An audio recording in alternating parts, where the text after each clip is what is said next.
Hi. Here's a bunch of stuff I read, watched, or added to my collections during the third week of May 2026. Plus, there'll be another collection of newspaper clippings from either the San Francisco Examiner or the Oakland Tribune for our weekly ride in the Wayback Machine. But first up, let's do some purchases. Only one thing was added to the stack this week, and that was this double feature from Screen Factory of Tales from the Crypt and Vault of Horror.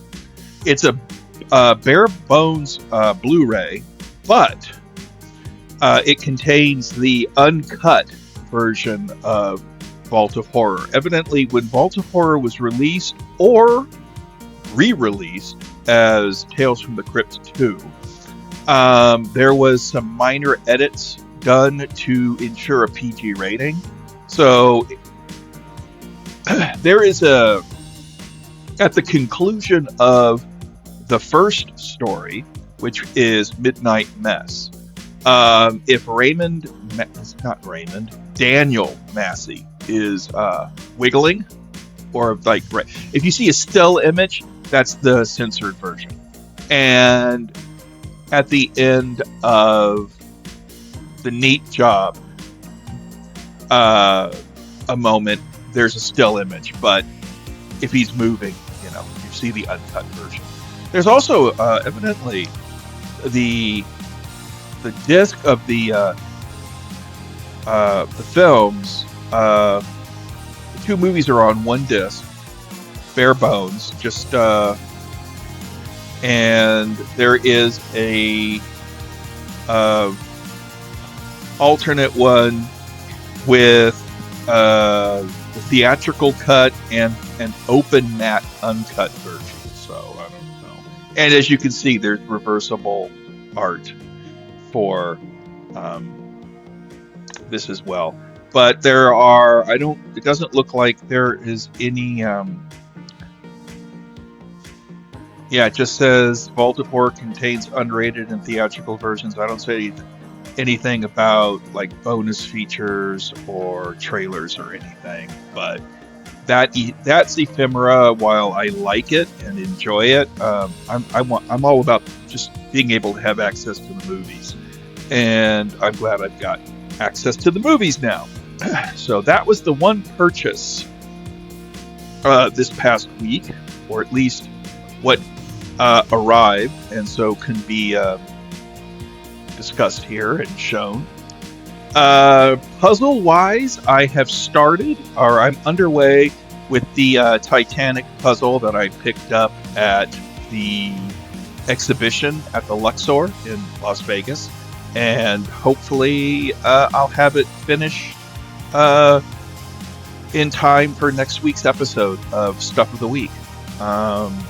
I'm thinking of actually just putting the assembly videos in these episodes as opposed to their own separate ones, because the views are so low. Like, just toss them in here and get them down to like 30-40 seconds. I don't know. Haven't decided yet. I reserve the right to change my mind at any particular moment, because it's my station, it's my channel. I can do what I want within community guidelines and whatnot. So, reading. I got some reading done this week. First up, I finished Giallo Argento, all about Dario Argento and his movies, by Luigi Cozzi, who is a special effects guru and screenwriter and director in his own right, and the manager of the Profondo Rosso store. I've been to the Profondo Rosso store twice. Once in, I believe, 2012, which was my first time there, and it was overwhelming. And at that time, I had untreated neurodivergent issues, as well as unresolved trauma. So I had a high level of social anxiety, and I had a panic attack when I first walked in and saw that Luigi Cozzi was there. A lot of that stuff for my second visit, which was 12 years later in 2024, I didn't have those issues, so I was able to have a lot more fun and appreciate seeing Kotze again. I have yet to run into Argento, and it's highly unlikely that I ever will. However, I do love going to Rome just to go to the Profondo Rosso store. Now, about this book, Kotze has known Argento since probably the late 60s. They met just before the release or just after the release of The Bird with the Crystal Plumage. And he interviewed him for a magazine. He would eventually go on to work on the screenplays and special effects for a variety of Argento films, most notably Four Flies on Grey Velvet, The 5 Days, which I'll be discussing shortly, and Phenomena. In addition to that, Kotze's also written and directed Star Crash, also a film called Contamination, 2 Hercules flicks with Lou Ferrigno, and another Lou Ferrigno movie, which was like, I think, a Sinbad kind of thing, which really was, but and The Black Cat, which I'm going to talk about in a moment. So this is, I've read Argento's autobiography, Fear, and I've read, what's her name? I think it's Maitland McDonald, but I think it's called Broken Mirrors, Broken Minds, which I think is one of the few actual literary or critical studies of Argento, at least in America. And I believe Alan Jones has also written a book. There's some others that I haven't gotten yet, and they're on my wish list, hoping to get them at some point. But this is pretty like every other book. This is, I think, the 5th book from the Profondo Rosso store that I got, and like every single one, I got Kotze to sign it. And this is a pretty lightweight collection of very just.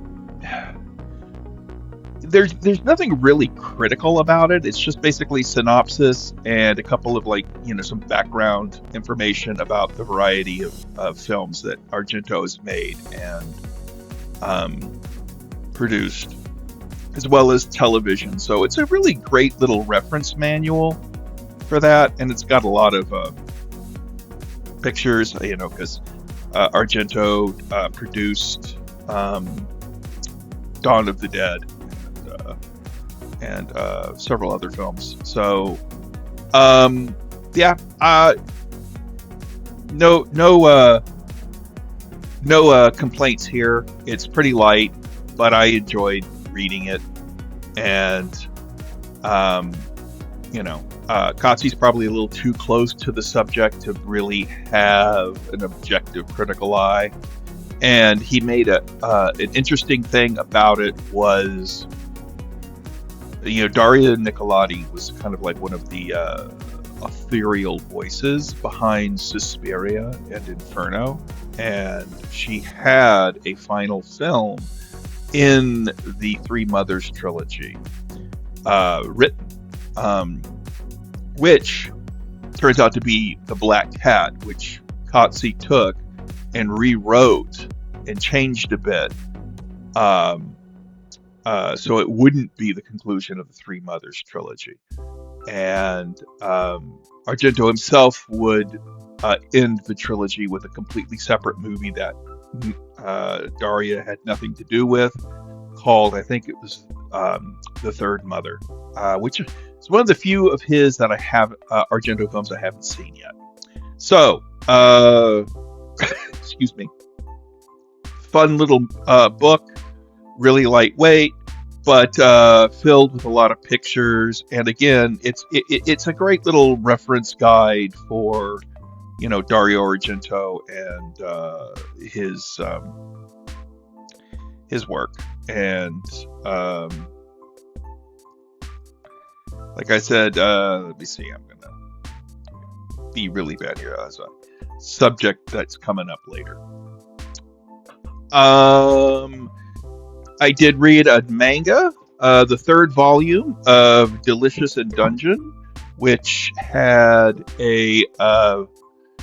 basically it's about a group of adventurers that have to go down into this dungeon, and they're short of supplies, so they basically kill and eat the monsters that they encounter.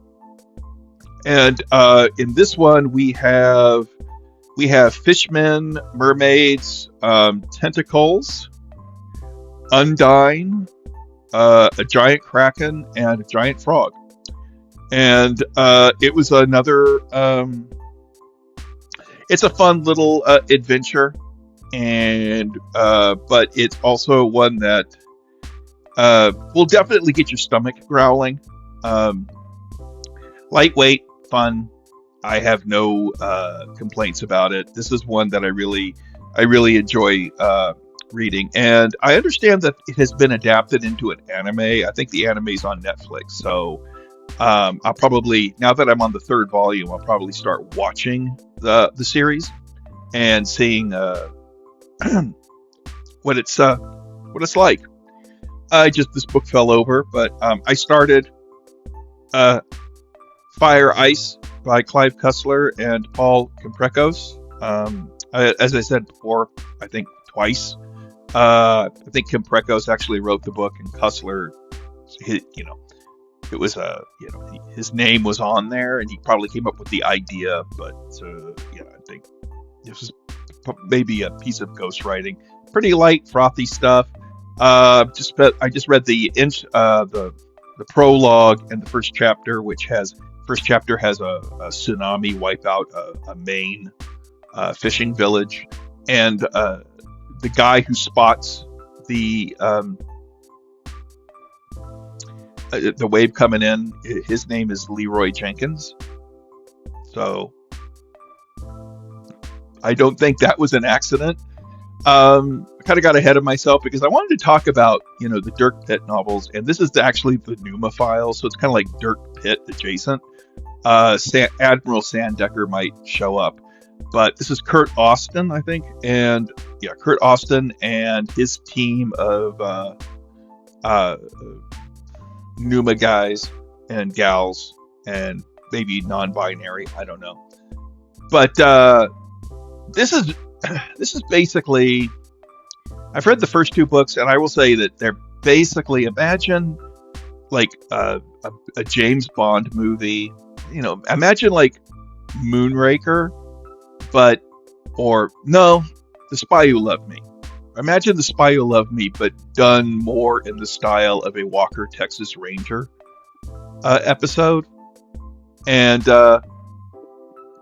that's basically what you're dealing with. That's the literary equivalent of that. And it's a lot of fun. I mean, they're fun. It's a fun adventure story. And I'll have I don't know. I have to be able to have finished this by the next episode, I'll have to read 60 pages a day, and that's a big ask for me. But that's this week's reading. And I have just about polished off the June 1989 issue of Twilight Zone magazine. I read 5 things. The only things that are remaining in this issue are the last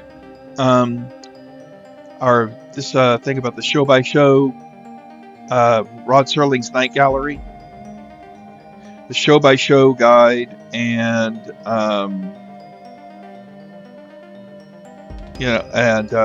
think J. Michael Straczynski had something in here too. That right here, and another one here where you have Lindemann's Catch right there, which actually looks kind of like the Fishman from the Delicious in Dungeon. So we got a little crossover here. But part 11. There was no part 12 because this was the last issue. And the last segment of Night Gallery that is covered in this magazine, let's see if I can find it, is The Late Mr. Peddington, which was written by Jack Laird, based on a short story by Frank Sisk, directed by Jeff Corey, starred Harry Morgan, Kim Hunter, and Randy Quaid.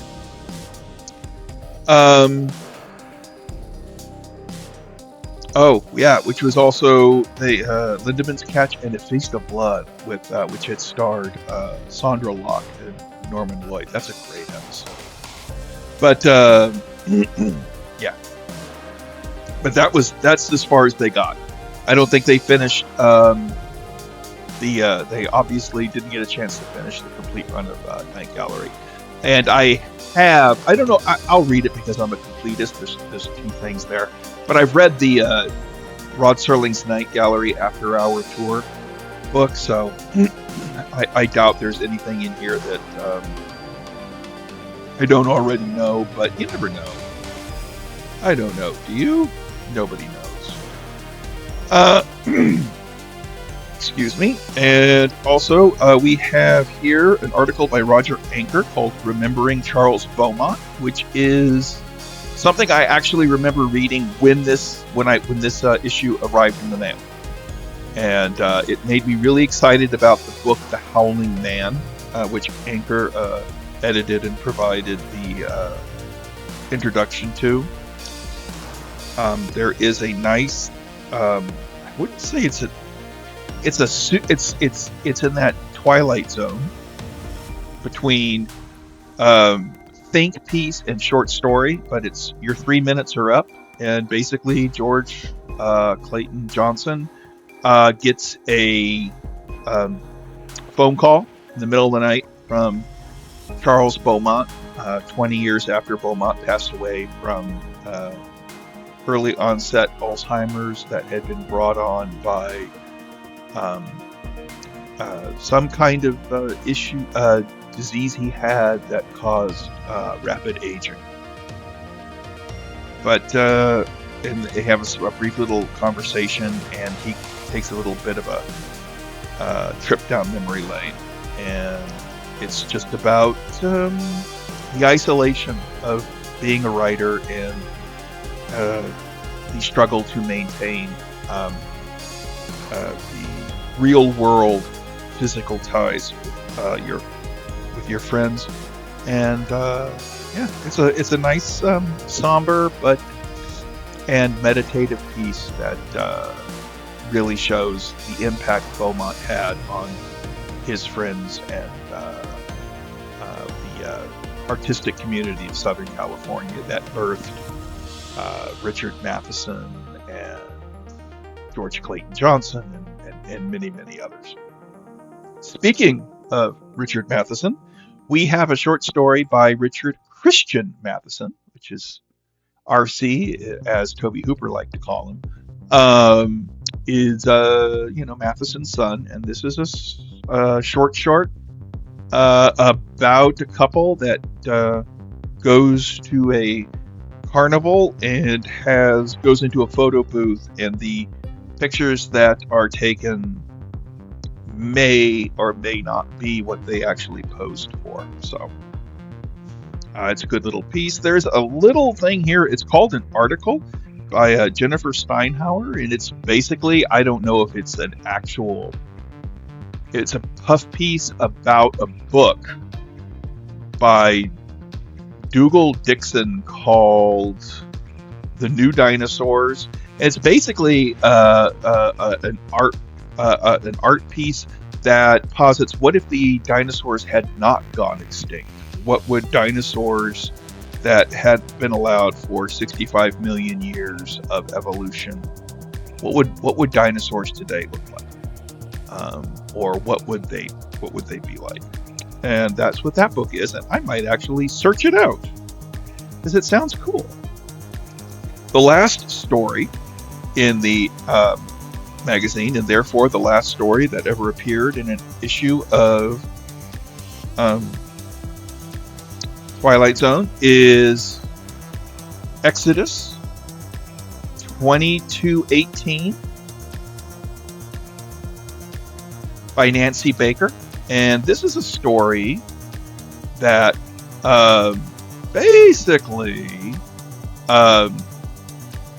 it's Exodus 22, chapter 22, verse 18, I think, is "Thou shalt not suffer a witch to live," and it's a pretty boilerplate story about a guy who is a serial killer and also rapist that is hunting down women because they're witches, and he discovers that Lilith is amongst them. And most of the story is from the perspective of the antagonist, or the villain of the piece, the killer, and then with a switch in viewpoint at the end. And I think it's good, but it's not great.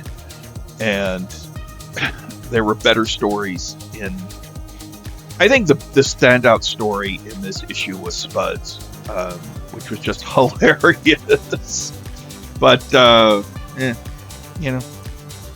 you can't. It's not a horrible story, but it was one where I was just kind of like, I think it played it too safe. That's my feel.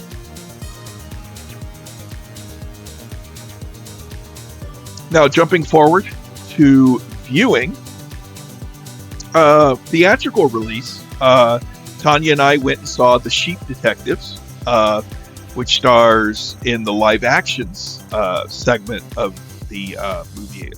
Well, I know Hugh Jackman because he's the sheep herder that is murdered, and then the sheep that are his flock, one of which, who is voiced by Julia Louis-Dreyfus, decides to investigate and bring the killer to justice. And it is, the moment I saw the trailer, I was like, okay, I got to see this. This looks great, and I was not disappointed. It's basically, imagine, and I say this without any kind of besmirchment. This is not a backhanded compliment. This really is like one of those Disney films from the 60s and 70s that would have had, like, that had like voiceover actors of animals going around and doing things. So it's like a Disney family film, live action Disney family film from the 60s and 70s, mixed with Agatha Christie. And it works. It is a charming, funny, touching movie that actually had me tearing up and put a lump in my throat a couple of times. A lot. I recommend it unreservedly. I think it's a solid family picture, and well worth seeing. And I think this is a movie that'll probably have legs because the word of mouth I've seen has been really, really good. The other movie I watched was, as I mentioned last week, The 5 Days by Dario Argento. And this was an interesting film because this was a movie that was originally going to be directed by somebody else, that Argento was just going to write and produce it, but the director, who was a comedy director, decided to leave the project, and because so much work had been done into it and they were so close, Argento stepped in and directed the film himself. And it was after his Animal trilogy and just before Deep Red in 1975. And so it was a real change of pace, something that's way outside of his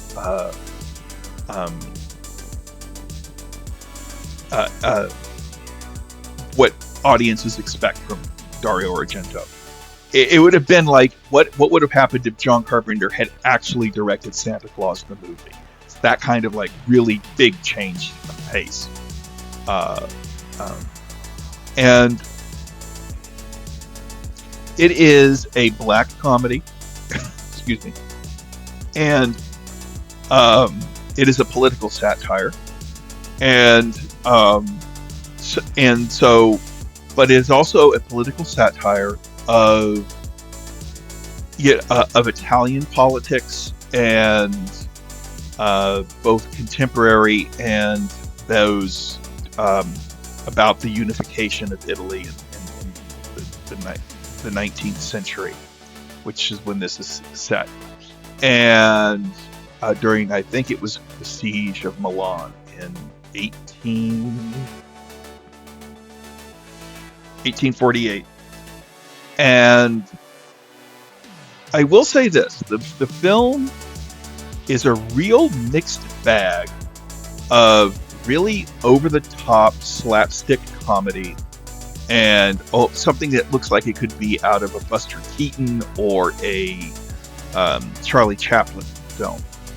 But as Argento in the bonus feature interview said, that as the movie goes on, it transitions and becomes more and more serious and makes some very, very pointed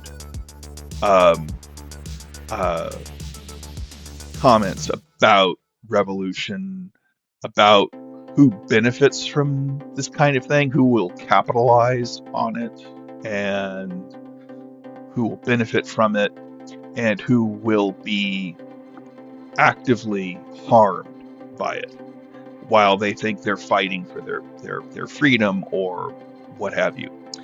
I will say that watching this, I think it actually, there's another film that Sergio Leone did that's best known in the States as A Fistful of Dynamite. And it had a very similar kind of production history in that Leone was originally just going to produce it and somebody else was going to direct it, but the director fell through and he came over and took over it.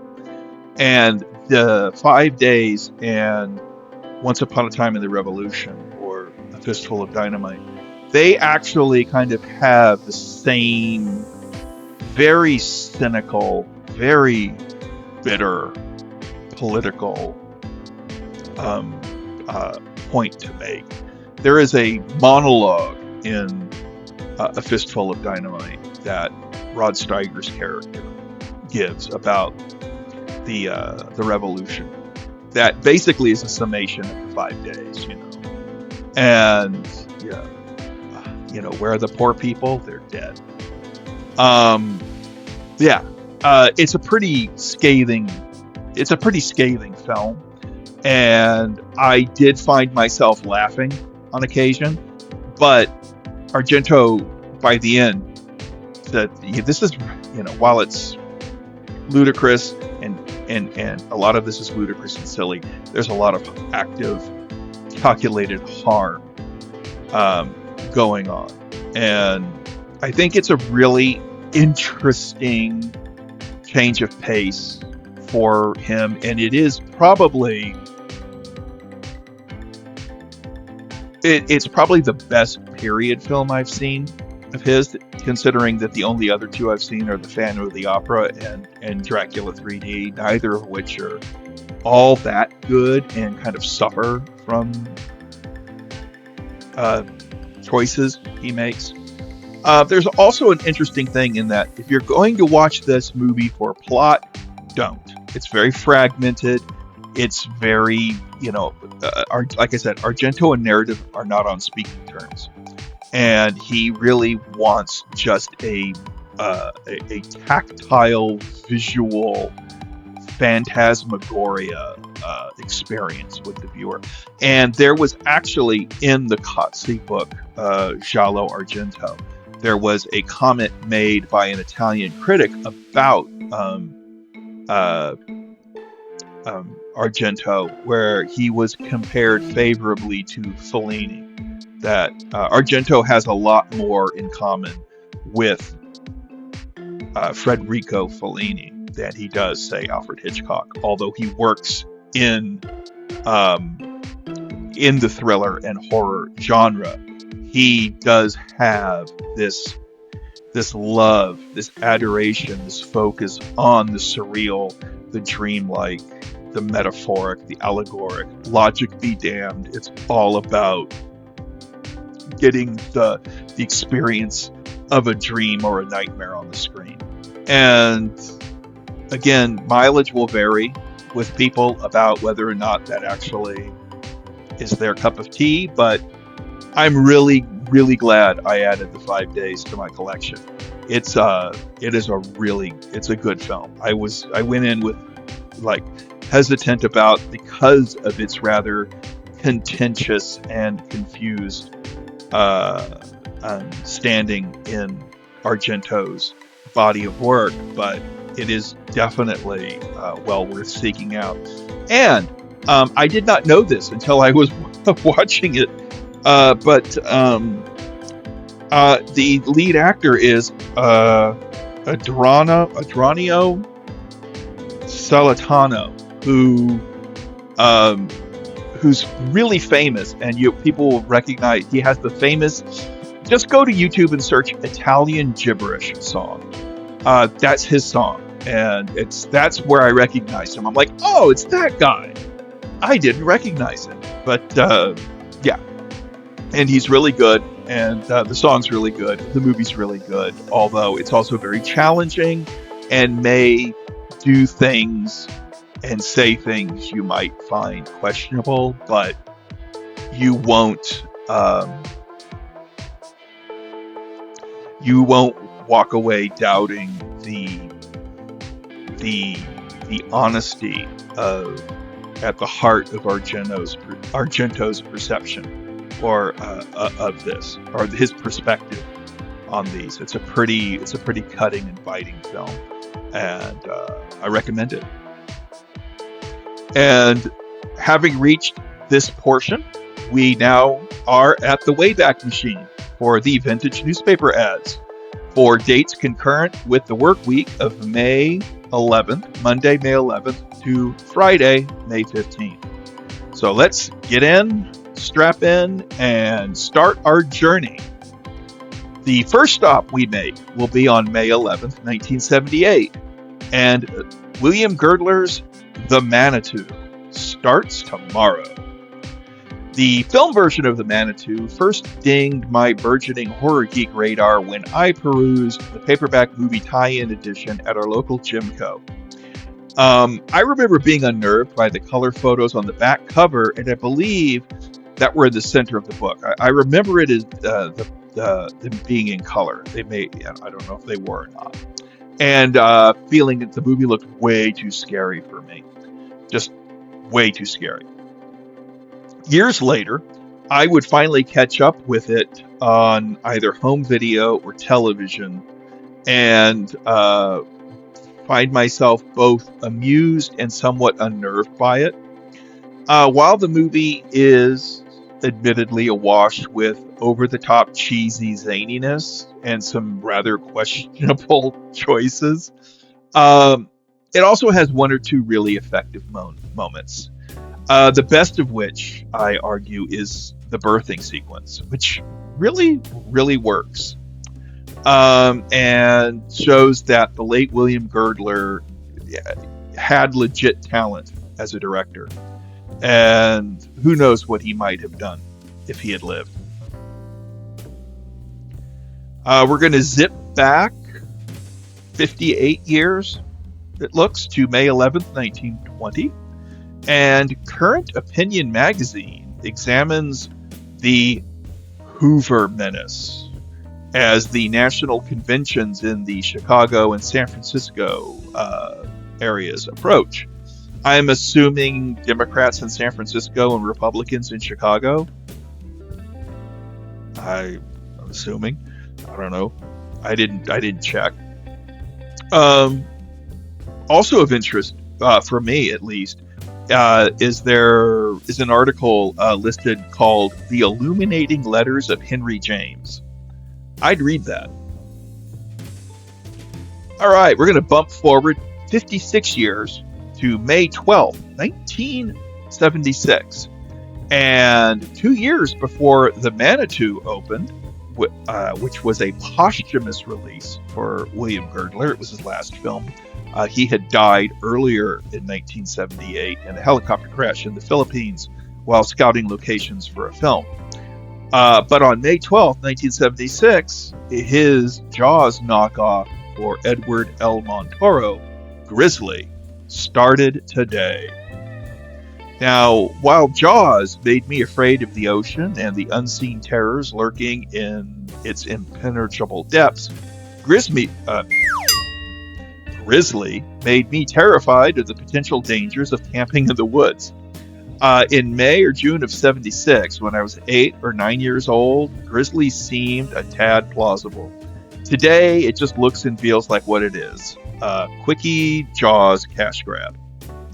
But just like with yesterday's The Manitou, there are flashes and glimmers of prowess hinting that director William Girdler was capable of doing more with far better material than what he had to work with here.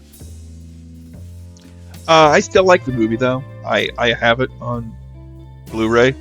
And that Neil Adams poster art will never not be an awesome sight to behold. Zipping back 51 years. God, I cannot math. To May 12th, 1925. And True Story magazine hypes The Fool That I Was, which seems to be the story of a young woman that pays the price of longing for romantic adventure and excitement. One who leaves her comfortable home in a thriving little village and abandons whatever the hell usual opportunities for wholesome amusement is supposed to mean.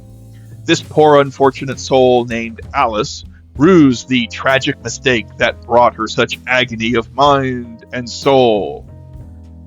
So stay at home and settle, ladies, or suffer the horrors of shame that were suffered by Alice. You have been warned.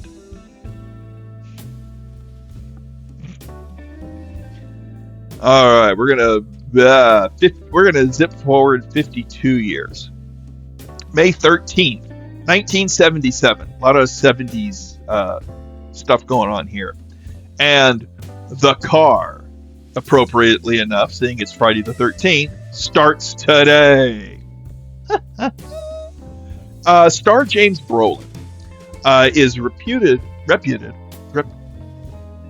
it is rumored, or he's quoted, to have quipped that the working or shooting title for this film was Wheels, which may or may not have been a tongue-in-cheek joke or reference to the at all in no way subtle fact that The Car is a Jaws knockoff. The film, just as yesterday's subject Grizzly did, duplicates the narrative of structure of Jaws almost point for point. The only thing missing here is a problem-denying town official, somebody that emphatically refuses to cancel the town parade because there is no way for that psychopath to drive his measly little sedan into the center of town and through the gathered crowd of townsfolk. Not if the sheriff, who was James Brolin, would be doing his job correctly. Come on, go arrest the guy. One interesting piece of trivia about this desert set oddity: the script was written by the then writing team of Dennis Schirach and Michael Butler. This creative duo would retain the desert vistas location and backdrop for yet another vehicle-heavy action thriller script that was produced and released at the close of this very same year. That would be the Clint Eastwood and Sandra Locke road movie, The Gauntlet. Also, I don't know if people see this back here, but I love The Car. You see the poster here. I also have the little car replica, whatever they call these things. But I want to be careful with that. Now, we're going to zip back some 56 years to May 13th, 1921.